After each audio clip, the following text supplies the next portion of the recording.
Kalau aku sih lebih kepada itu kan ada masa fatroh dari Nabi Isa di tahun 33 diangkat sampai Rasulullah 575.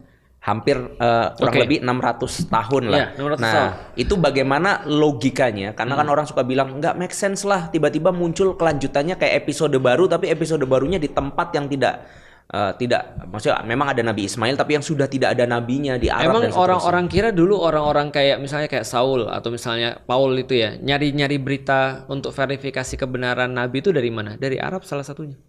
Oh gitu. Nah, nanti kita simpen dulu lah. Karena di dalam Ya, Alkitab dijelasin. juga Alkitab juga menyimpan bahwasanya ada kota-kota yang penting di Arab. Nah, itu sudah ada setidaknya, dan mereka juga mengakui Ismail kan.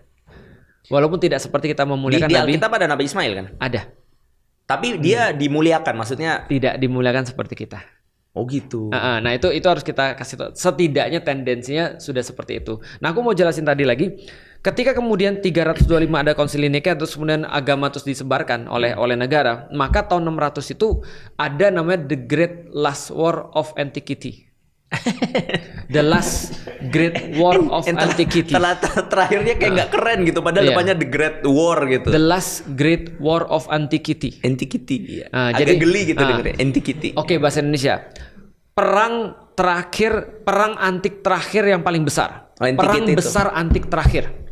Oke. Kenapa disebut dengan antiquity? Karena setelah itu zaman modern. Heeh. Kapan itu? Dimulai pada tahun 602.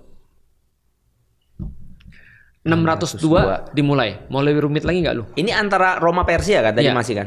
Mau lebih rumit nggak? Mau dah. Nih. Sekalian udah puyeng. Lihat ya. Udah nggak bisa lebih puyeng lagi soalnya. Kapan tahun paling buruk sepanjang sejarah dunia? Dunia. Ya. Banjir Nuh. Salah. Buruk loh itu. Iya, yang paling buruk kapan? Dunia kan? Yang harus bisa menyapu seluruh dunia maksudnya. Bukan menyapu, pokoknya tahun terburuk dalam sejarah dunia. Oh, tahun terburuk sejarah dunia. Mm-mm. Mungkin saat gas 3 kilo langka. Nggak tahu. Itu mungkin setelahnya ya. Iya ya. Nah, terus gimana? 536. 536. Kenapa tuh? Ada banyak sekali gunung yang meletus di bumi. Lantas kemudian dia nutupin matahari.